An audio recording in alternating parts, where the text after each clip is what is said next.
Hello साथियों, आप सभी का स्वागत है आर के टिप्स एंड ट्रिक के इस यूट्यूब चैनल पे।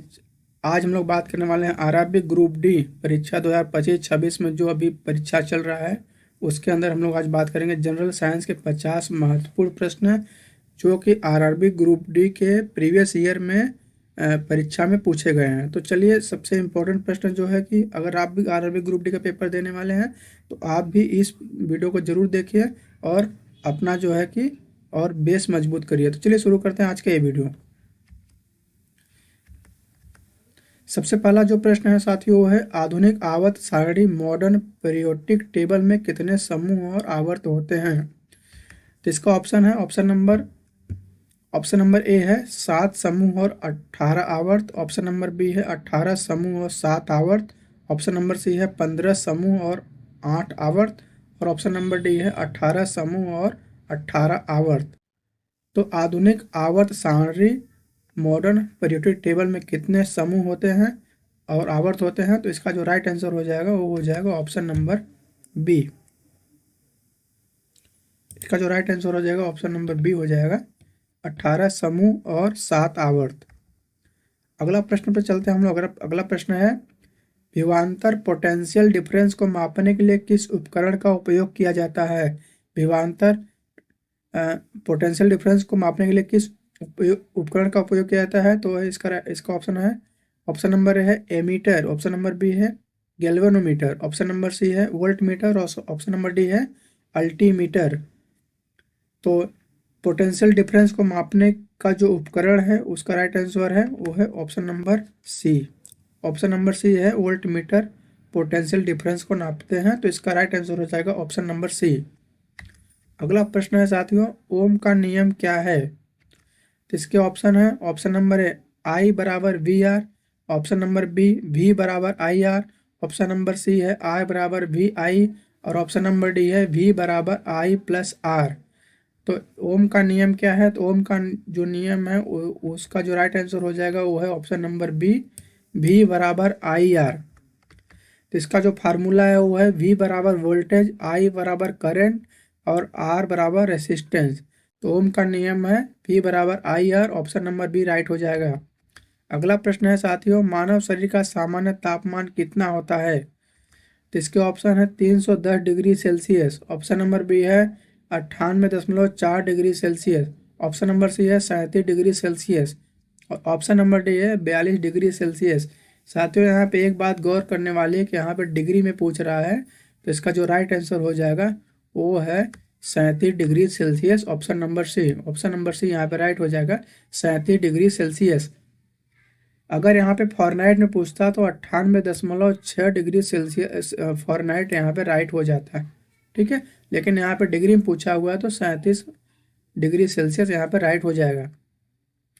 अगला प्रश्न है साथियों कार्य, वर्क और ऊर्जा एनर्जी की एसआई इकाई क्या है। तो इसके ऑप्शन है न्यूटन। ऑप्शन नंबर बी है वाट। ऑप्शन नंबर सी है पास्कल। और ऑप्शन नंबर जो डी है वो है जूल। तो कार्य, वर्क और ऊर्जा एनर्जी की जो एसआई इकाई है वो है option number D joule. Joule यहाँ पे राइट हो जाएगा option number D.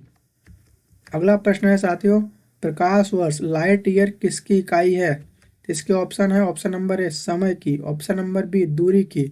Option number सी प्रकाश की तीव्रता की। ऑप्शन नंबर डी है द्रव्यमान की। तो प्रकाश वर्ष लाइट ईयर किसकी इकाई है। तो इसका ऑप्शन हो जाएगा ऑप्शन नंबर बी दूरी की। तो यहाँ पे ऑप्शन नंबर बी यहाँ पे राइट हो जाएगा दूरी की। अगला प्रश्न है साथियों रॉकेट किस सिद्धांत पर कार्य करता है। तो इसके ऑप्शन है ऊर्जा संरक्षण का। ऑप्शन नंबर बी है बर्नौली का सिद्धांत। ऑप्शन नंबर सी है एवाग्रादो परिकल्पना। और ऑप्शन नंबर डी है संवेग संरक्षण। तो रॉकेट किस सिद्धांत पर कार्य करता है। तो इसके ऑप्शन है और इसका जो राइट आंसर हो जाएगा वो है ऑप्शन नंबर डी संवेग संरक्षण। तो रॉकेट संवेग संरक्षण पर के सिद्धांत पर काम करता है। अगला प्रश्न है साथियों प्रश्न नंबर 8 स्पष्ट दृष्टि की न्यूनतम दूरी कितनी होती है। तो इसके ऑप्शन है 15 सेमी। ऑप्शन नंबर बी है 20 cm. Option number C 25 cm और ऑप्शन नंबर डी है 30 सेमी। तो स्पष्ट दृष्टि की न्यूनतम दूरी है जो है वो है 25 सेमी। ऑप्शन नंबर सी यहाँ पे राइट हो जाएगा। अगला प्रश्न है साथियों, विद्युत शक्ति पावर का एसआई मात्रक क्या है? तो विद्युत शक्ति पावर का एसआई मात्रक क्या है? इसके ऑप्शन है वोल्ट मीटर, एम्पियर, वाट और ओम। तो विद्युत शक्ति पावर जो है एसआई मात्रक है वो है वाट। वाट यहाँ पे ऑप्शन नंबर सी यहाँ पे राइट हो जाएगा, वाट। अगला प्रश्न है साथियों, वाहनों के साइड मिरर में किस दर्पण का प्रयोग होता है? वाहनों के साइड मिरर में किस दर्पण का प्रयोग होता है? तो इसके ऑप्शन है अवतल दर्पण, ऑप्शन नंबर बी है उत्तल दर्पण, ऑप्शन नंबर सी है समतल दर्पण और ऑप्शन नंबर डी है जो है कि बेलनाकार दर्पण। तो वाहनों के साइड मिरर किसका दर्पण है यहाँ पे यूज होता है? तो है ऑप्शन नंबर बी है उत्तल दर्पण। उत्तल दर्पण यहाँ पे राइट हो जाएगा। अगला प्रश्न है साथियों, आकाश का रंग नीला क्यों दिखाई देता है? तो इसके ऑप्शन है प्रकाश के परावर्तन के कारण, ऑप्शन नंबर बी है प्रकाश के अपवर्तन के कारण, ऑप्शन नंबर सी है प्रकाश के प्रकीर्णकरण प्रकीर्णकरण के कारण। ठीक है, और अगला ऑप्शन है ऑप्शन नंबर डी है प्रकाश के विक्षेपण के कारण। तो आकाश का रंग नीला क्यों दिखाई देता है? तो इसका जो राइट आंसर हो जाएगा वो है ऑप्शन नंबर सी, प्रकाश के प्रकीर्णन के कारण, स्कैटरिंग के कारण। ठीक है, अगला प्रश्न है साथियों, गुरुत्वीय त्वरण जी का मान कितना होता है? तो इसके ऑप्शन है 8.9 micro second square, option number B है 9.8 micro second square, option number C है 10.8 माइक्रो सेकेंड स्क्वायर और ऑप्शन नंबर डी है 7.8 माइक्रो सेकेंड स्क्वायर। तो गुरुत्वीय त्वरण जी का मान होता है 9.8 micro second square, option number B यहाँ पे राइट हो जाएगा। अगला प्रश्न है साथियों, ध्वनि की गति सबसे अधिक किसमें होती है? तो वायु में, जल में, ठोस में, निर्वात में। तो ध्वनि की गति सबसे अधिक किसमें होती है? तो यहाँ पे ऑप्शन नंबर सी सही हो जाएगा, ठोस में। ठीक है, अगला प्रश्न है, आधुनिक आवर्त सारणी मॉडर्न पीरियोडिक टेबल का प्रतिपादन किसने किया था? तो इसके ऑप्शन है मेंडलीव, ऑप्शन नंबर बी है न्यूलैंड्स, ऑप्शन नंबर सी है मोजले, ऑप्शन नंबर डी है डोबेर्नस। तो आधुनिक आवर्त सारणी मॉडर्न पीरियोडिक टेबल का जो प्रतिपादन किया था वो थे मोजले। तो ऑप्शन नंबर सी यहाँ पे राइट हो जाएगा। अगला प्रश्न है साथियों, साधारण नमक का रासायनिक सूत्र क्या है? इसके ऑप्शन है, तो इसका जो ऑप्शन है वो ऑप्शन नंबर बी राइट हो जाएगा, सोडियम क्लोराइड। इसको हम लोग सोडियम और क्लोराइड भी कहते हैं। तो ऑप्शन नंबर बी यहाँ पे राइट हो जाएगा, सोडियम क्लोराइड। अगला प्रश्न है साथियों, पीएच स्केल की खोज किस वैज्ञानिक ने की थी? इसका ऑप्शन है सोरेनसन। ठीक है, सोरेनसन। ऑप्शन नंबर बी है न्यूटन्स, ऑप्शन नंबर सी है रदरफोर्ड और ऑप्शन नंबर डी है हेनरी बेकुलर। तो पीएच स्केल की खोज किस वैज्ञानिक ने की थी? तो इसका जो राइट आंसर है वो है सोरेनसन, ऑप्शन नंबर ए। ऑप्शन नंबर ए यहाँ पे राइट हो जाएगा। अगला प्रश्न है साथियों, लाफिंग गैस का रासायनिक सूत्र क्या है? तो इसके ऑप्शन है, ठीक है, यहाँ पे 4 हैं और इसका जो ऑप्शन सी यहाँ पे सही हो जाएगा, नाइट्रस ऑक्साइड। ठीक है, नाइट्रस ऑक्साइड यहाँ पे सही हो जाएगा, लाफिंग गैस का रासायनिक सूत्र है। अगला प्रश्न है, लोहे पर जंग लगना रस्टिंग किस प्रकार की अभिक्रिया है?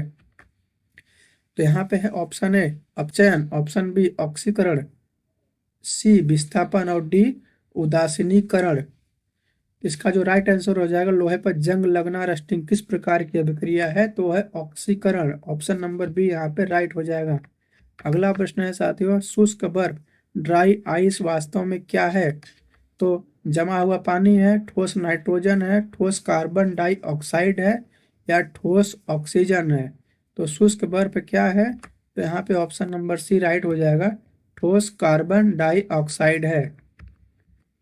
अगला प्रश्न है, आलू चिप्स के पैकेट में ऑक्सीकरण को रोकने के लिए कौन सी गैस भरी जाती है? तो ऑप्शन ए है ऑक्सीजन, ऑप्शन नंबर बी है hydrogen, option number C nitrogen और डी है क्लोरीन। तो आलू चिप्स के पैकेट में जो गैस भरी जाती है वो है नाइट्रोजन। नाइट्रोजन यहाँ पे ऑप्शन नंबर सी यहाँ पे राइट हो जाएगा। अगला प्रश्न है साथियों, सिरके में कौन सा अम्ल पाया जाता है? इसके ऑप्शन है लैक्टिक अम्ल, ऑप्शन बी साइट्रिक अम्ल, ऑप्शन सी एसिटिक अम्ल और डी है टार्ट्रिक अम्ल। सिरके में कौन सा अम्ल पाया जाता है? तो है एसिटिक अम्ल। ऑप्शन नंबर सी यहाँ पे राइट हो जाएगा, ऑप्शन नंबर सी एसिटिक अम्ल। अगला प्रश्न है शुद्ध सोने प्योर गोल्ड की माप क्या है? तो यहाँ पे ऑप्शन है 18 कैरेट, ऑप्शन नंबर बी है 20 कैरेट, ऑप्शन नंबर सी है 22 कैरेट और डी है 24 कैरेट। शुद्ध सोने प्योर गोल्ड की जो माप है वो है 24 कैरेट की। तो राइट आंसर हो जाएगा ऑप्शन नंबर डी। अगला प्रश्न है साथियों, पेंसिल की लीड बनाने में किस पदार्थ का उपयोग किया जाता है? तो इसके ऑप्शन है कोयला, ऑप्शन नंबर बी है ग्रेफाइट, सी जस्ता और ऑप्शन नंबर डी है सीसा लीड। तो पेंसिल की लीड बनाने में किस पदार्थ का उपयोग होता है? तो है option number B graphite. Pencil की लीड बनाने में ग्रेफाइट का यूज होता है। कोशिका का power house of the cell किसे कहा जाता है? तो इसके ऑप्शन है लाइसोसोम, ऑप्शन नंबर बी है राइबोसोम, ऑप्शन नंबर सी है माइटोकॉन्ड्रिया और ऑप्शन नंबर डी है केंद्रक। तो कोशिका का जो पावर हाउस है वो है ऑप्शन नंबर सी माइटोकॉन्ड्रिया। तो माइटोकॉन्ड्रिया यहाँ पे राइट आंसर हो जाएगा। अगला प्रश्न है साथियों, मानव शरीर की सबसे बड़ी ग्रंथि कौन सी है? मानव शरीर की सबसे बड़ी हड्डी कौन सी है? ठीक है, तो ऑप्शन नंबर ए है स्टेप्स, ऑप्शन नंबर बी है फीमर, ऑप्शन नंबर सी है डिबिया और ऑप्शन नंबर डी है ह्यूमरस। तो मानव शरीर की सबसे बड़ी जो हड्डी है वो है फीमर, ऑप्शन नंबर बी यहाँ पे राइट हो जाएगा, ऑप्शन नंबर बी यहाँ पे राइट हो जाएगा फीमर। ठीक, मानव शरीर की सबसे बड़ी हड्डी है। और ये आपको ये भी बता दूं कि ये जांग की हड्डी होती है, सबसे बड़ी हड्डी जो है वो जांग की है और सबसे हड्डी जो है वो स्टेप्स कान की है। तो मानव शरीर की सबसे बड़ी जो हड्डी है वो जांग में पाई जाती है फीमर, सबसे जो छोटी हड्डी है स्टेप्स वो कान में पाई जाती है। अगला प्रश्न है साथियों, रक्त का थक्का ब्लड क्लॉट जमने में कौन सा विटामिन सहायक है? तो ऑप्शन है vitamin A, vitamin C, vitamin D और विटामिन के। तो यहाँ पे जो राइट आंसर हो जाएगा ब्लड क्लॉट थक्का जमने में जो सहायक विटामिन होता है वो है option number D vitamin K. तो विटामिन के यहाँ पे राइट हो जाएगा, ऑप्शन नंबर डी। अगला प्रश्न है साथियों, इंसुलिन की कमी से कौन सा रोग होता है? तो ऑप्शन है घेघा, ऑप्शन नंबर बी है रिकेट्स, ऑप्शन नंबर सी है मधुमेह डायबिटीज और ऑप्शन नंबर डी है एनीमिया। तो इंसुलिन की कमी से कौन सा रोग होता है? तो इसका राइट आंसर हो जाएगा ऑप्शन नंबर सी मधुमेह। मधुमेह यहाँ पे राइट आंसर हो जाएगा। पत्तियों का रंग हरा क्यों होता है? तो इसका राइट आंसर, इसके यहाँ पे ऑप्शन देख लेते हैं पहले। हीमोग्लोबिन, ऑप्शन नंबर बी है क्लोरोफिल, ऑप्शन नंबर सी है लाइकोपिन और ऑप्शन नंबर डी है कैरोटीन। तो पत्तियों का हरा रंग किसके कारण होता है? तो ऑप्शन नंबर बी यहाँ पे राइट हो जाएगा क्लोरोफिल। क्लोरोफिल के ही कारण पत्तियों का रंग जो है कि वो हरा होता है। अगला प्रश्न है साथियों, मनुष्य के हृदय में कितने कोष्ठक चेंबर होते हैं? तो ऑप्शन नंबर ए है 2 chamber, option number B 3 chamber और ऑप्शन नंबर सी 4 चेंबर और ऑप्शन नंबर डी 1 चेंबर। तो मनुष्य के हृदय में कितने चेंबर होते हैं, कितने कोष्ठक होते हैं? तो वह 4, ऑप्शन नंबर सी यहाँ पे सही हो जाएगा 4। इसमें 2 अलिंद होते हैं, 2 नीले होते हैं। अगला प्रश्न है, एल्युमिनियम का मुख्य अयस्क क्या है? तो ऑप्शन ए है हेमेटाइट, ऑप्शन नंबर बी है बॉक्साइट और सी डोलोमाइट और ऑप्शन नंबर डी है मैग्नेटाइट। तो एल्युमिनियम का मुख्य अयस्क है ऑप्शन नंबर बी है बॉक्साइट। बॉक्साइट एल्युमिनियम का मुख्य अयस्क है। अगला प्रश्न है साथियों, यूनिवर्सल डोनर सर्वदाता रक्त समूह कौन सा है? तो ऑप्शन नंबर ए है A B positive, option number B A positive, option number C है बी नेगेटिव और ऑप्शन नंबर डी है ओ नेगेटिव। तो यूनिवर्सल डोनर सर्वदाता रक्त समूह पूछ रहा है यहाँ पे, तो इसका राइट आंसर हो जाएगा option number D O negative. O negative जो है किसी भी डोनर को अपना रक्त दे सकता है। अगला प्रश्न है साथियों, आनुवंशिकी के जनक फादर ऑफ जेनेटिक्स किसे कहा जाता है? तो इसके ऑप्शन है Charles Darwin, option number B है लैमार्क और सी ग्रेगर मेंडल और ऑप्शन नंबर डी है अरस्तु। तो आनुवंशिकी के जनक फादर ऑफ जेनेटिक्स होते हैं वो होते हैं ग्रेगर मेंडल, जो कि ऑप्शन नंबर सी यहाँ पे राइट हो जाएगा। अगला प्रश्न है साथियों, प्रश्न नंबर 33, मानव शरीर की सबसे बड़ी ग्रंथि ग्लैंड कौन सी है? तो इसके ऑप्शन है option number A thyroid, option number B है अग्नाशय, ऑप्शन नंबर सी है यकृत लीवर, और डी है पीयूष ग्रंथि। तो मानव शरीर की सबसे बड़ी जो ग्रंथि है, जो ग्लैंड है, वो है ऑप्शन नंबर यहाँ पे सी राइट हो जाएगा, यकृत लीवर। लीवर जो है मानव शरीर की सबसे बड़ी ग्रंथि है। अगला प्रश्न है डीएनए का डबल हेलिक्स मॉडल किसने दिया था? तो इसके ऑप्शन है Robert Hooke, option number B है वाटसन और क्रिक, ऑप्शन नंबर सी है लुई पॉस्चर, और ऑप्शन नंबर डी है हर गोविंद खुराना। तो डीएनए का डबल हेलिक्स मॉडल किसने दिया था? तो इसका जो राइट आंसर हो जाएगा ऑप्शन नंबर बी हो जाएगा, वाटसन एंड क्रिक। अगला प्रश्न है विटामिन ए की कमी से कौन सा रोग होता है? तो वो है बेरी बेरी का स्कर्वी, ऑप्शन नंबर सी रतौंधी नाइट ब्लाइंडनेस, और ऑप्शन नंबर डी है रिकेट्स। तो विटामिन ए की कमी से कौन सा रोग होता है? तो है ऑप्शन नंबर सी रतौंधी नाइट ब्लाइंडनेस। अगला प्रश्न है निकट दृष्टि दोष मायोपिया को दूर करने के लिए किस लेंस का प्रयोग किया जाता है? तो इसके ऑप्शन है उत्तल लेंस, ऑप्शन नंबर बी है अवतल लेंस, ऑप्शन नंबर सी है बेलनाकार लेंस, और ऑप्शन नंबर डी है द्विफोक्सी लेंस। तो निकट दृष्टि दोष मायोपिया को दूर करने के लिए किसका प्रयोग किया जाता है? तो वो है ऑप्शन नंबर यहाँ पे बी राइट हो जाएगा, अवतल लेंस। अवतल लेंस जो है कि मायोपिया को दूर करने के लिए यूज होता है। अगला प्रश्न है साथियों बल फोर्स का एसआई मात्रक क्या है? तो इसके ऑप्शन है जल, ऑप्शन नंबर बी है वाट, और ऑप्शन नंबर सी है न्यूटन, और ऑप्शन नंबर डी है यहाँ पे पास्कल। तो बल फोर्स का जो एसआई मात्रक है वो है option number C Newton. Newton यहाँ पे ऑप्शन नंबर सी यहाँ पे राइट हो जाएगा। अगला प्रश्न है आवृत्ति फ्रिक्वेंसी को मापने की इकाई क्या है? तो इसके ऑप्शन है डेसिमल, ऑप्शन नंबर बी है हर्ट्स, ऑप्शन नंबर सी है मीटर्स, और ऑप्शन नंबर डी है एम्पियर। तो आवृत्ति फ्रिक्वेंसी को मापने की जो इकाई है वो है हर्ट्स। हर्ट्स में हम लोग आवृत्ति फ्रिक्वेंसी को मापते हैं। तो ऑप्शन नंबर बी यहाँ पे राइट हो जाएगा। अगला प्रश्न है विद्युत प्रतिरोध रेसिस्टेंस का मात्रक क्या है? तो ऑप्शन नंबर ए है वोल्ट, ऑप्शन नंबर बी है एम्पियर, और ऑप्शन नंबर सी यहाँ पे है ओम, और ऑप्शन नंबर डी है कुलम्ब। तो विद्युत प्रतिरोध रेसिस्टेंट का जो मात्रक है वो है ओम। तो ऑप्शन नंबर यहाँ पे सी राइट हो जाएगा, ओम विद्युत प्रतिरोध रेसिस्टेंट का मात्रक है। अगला प्रश्न है बेकिंग सोडा खाने वाला सोडा का रासायनिक सूत्र क्या है? इसके ऑप्शन है 4 ऑप्शन है, इसमें से ऑप्शन नंबर यहाँ पे बी राइट हो जाएगा। इसको हम लोग 3 चीज में डिवाइड कर सकते हैं, सोडियम, हाइड्रोजन और कार्बोनेट। ठीक है, तो यहाँ पे ऑप्शन हो जाएगा ऑप्शन नंबर बी। इसे हम लोग कहते हैं सोडियम हाइड्रोजन बाई कार्बोनेट भी कहते हैं। ठीक है, तो ये है बेकिंग सोडा का रासायनिक सूत्र। अगला प्रश्न है साथियों प्रश्न नंबर 41 किंग ऑफ केमिकल्स अम्लों का राजा किसे कहते हैं? इसके ऑप्शन है हाइड्रोक्लोरिक अम्ल, ऑप्शन नंबर बी है नाइट्रिक अम्ल, ऑप्शन नंबर सी है सल्फ्यूरिक अम्ल, और ऑप्शन नंबर डी है एसिटिक अम्ल। तो किंग ऑफ केमिकल्स किसको कहते हैं? तो इसका राइट आंसर हो जाएगा ऑप्शन नंबर सी यहाँ पे सल्फ्यूरिक अम्ल, सल्फ्यूरिक अम्ल। अगला प्रश्न है दाब प्रेशर का एसआई मात्रक क्या है? तो ऑप्शन है न्यूटन, ऑप्शन नंबर बी है पास्कल, और सी जूल, और डी है वाट। तो दाब प्रेशर का जो एसआई मात्रक है वो है पास्कल, ऑप्शन नंबर बी यहाँ पे सही हो जाएगा। अगला प्रश्न है साथियों सोलर सेल किस ऊर्जा को किस में बदलता है?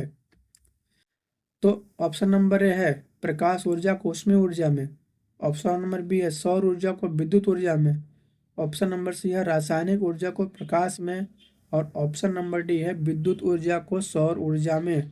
तो सोलर सेल किस ऊर्जा को किस में बदलता है? तो इसका राइट आंसर हो जाएगा ऑप्शन नंबर बी, सौर ऊर्जा को विद्युत ऊर्जा में कन्वर्ट करता है, बदलता है। अगला प्रश्न है साथियों लेंस की क्षमता पावर ऑफ लेंस की इकाई क्या है? इसका ऑप्शन है ऑप्शन नंबर है metre, option number B lux, option number C dioptre, और डी है कैंडेला। तो लेंस की क्षमता पावर ऑफ लेंस की इकाई क्या है? इसका जो राइट आंसर हो जाएगा वो है ऑप्शन नंबर सी डायोप्टर। अगला प्रश्न है साथियों प्रश्न नंबर 45 पानी का घनत्व डेंसिटी सबसे अधिक किस तापमान पर होता है? इसके ऑप्शन है ऑप्शन नंबर है 0 degree Celsius, option number B 4 degree Celsius, option number C 100 degree Celsius, और ऑप्शन नंबर डी है -4 डिग्री सेल्सियस। तो पानी का घनत्व डेंसिटी सबसे अधिक किस पर होता है? तो है option number 4 sorry option number B है, डिग्री हो जाए यहाँ पे 4 डिग्री सेल्सियस राइट आंसर हो जाएगा। अगला प्रश्न है फ्यूज वायर किसका बना होता है? तो ऑप्शन नंबर ए है तांबा और लोहा, और ऑप्शन नंबर बी है सीसा, लीड और टिन, ऑप्शन नंबर सी है एल्युमिनियम और निकेल, और ऑप्शन नंबर डी है क्रोमियम और जस्ता। तो फ्यूज तार किसका बना होता है? तो इसका राइट आंसर हो जाएगा ऑप्शन नंबर बी, सीसा, लीड और टिन में। ठीक है, दोनों से मिलकर बनता है फ्यूज वायर। अगला प्रश्न है साथियों, ऊर्जा का व्यावसायिक मात्रक कॉमर्शियल यूनिट क्या है? तो इसके ऑप्शन है वाट, ऑप्शन नंबर बी है जूल, ऑप्शन नंबर सी है किलोवाट घंटा, और ऑप्शन नंबर डी है एम्पियर घंटा। तो ऊर्जा का व्यावसायिक मात्रा कॉमर्शियल जो यूनिट है वो है ऑप्शन नंबर सी हो जाएगा किलोवाट घंटा। ठीक है, तो यहाँ पे ऑप्शन नंबर सी यहाँ पे राइट हो जाएगा। अगला प्रश्न है साथियों, रडार का पूर्ण रूप या फुल फॉर्म क्या है? तो ऑप्शन नंबर है radio detection and ranging, option number B है radio direction and radio, option number C है रैपिड डिटेक्शन एंड रैगिंग, और ऑप्शन नंबर डी है radio division and ranging. Radar का जो फुल फॉर्म है वो है ऑप्शन नंबर ए, यहाँ पे राइट हो जाएगा, रेडियो डिटेक्शन एंड रैगिंग। प्रश्न नंबर 49, पृथ्वी के केंद्र सेंटर ऑफ अर्थ पर जी का मान कितना होता है साथियों? तो इसके ऑप्शन है 9.8 micro second square, option number B है 10 micro second square, option number C है 0 शून्य, और ऑप्शन नंबर डी है अनंत। पृथ्वी के केंद्र सेंटर ऑफ अर्थ पर जी का मान कितना होता है? तो इसका राइट आंसर हो जाएगा option number C, option number C यहाँ पे राइट हो जाएगा 0। अगला प्रश्न है साथियों, प्रश्न नंबर 50, ध्वनि तरंगे साउंड वेव किस प्रकार की तरंगे होती हैं? इसके ऑप्शन है अनुप्रस्थ तरंगे, ऑप्शन नंबर बी है अनुदैर्ध्य तरंगे, ऑप्शन नंबर सी है विद्युत चुंबकीय तरंगे, और ऑप्शन नंबर डी है गैर यांत्रिक तरंगे। तो ध्वनि तरंगे साउंड वेव किस प्रकार की तरंगे होती हैं? तो इसका राइट आंसर हो जाएगा ऑप्शन नंबर बी हो जाएगा, अनुदैर्ध्य यांत्रिक तरंगे होती हैं। ठीक है, तो टोटल ये 50 प्रश्न थे जो समान विज्ञान जनरल साइंस के 50 महत्वपूर्ण प्रश्न जो कि आरआरबी ग्रुप डी के पिछले पिछले जो है कि एग्जाम में पूछे गए हैं। तो दोस्तों ये आपको वीडियो पसंद आया तो लाइक कर दीजिएगा, शेयर कर दीजिएगा, और चैनल को सब्सक्राइब जरूर कर दीजिए। चलिए मिलता हूँ फिर से नेक्स्ट वीडियो में, तब तक के लिए आप सभी का बहुत बहुत धन्यवाद।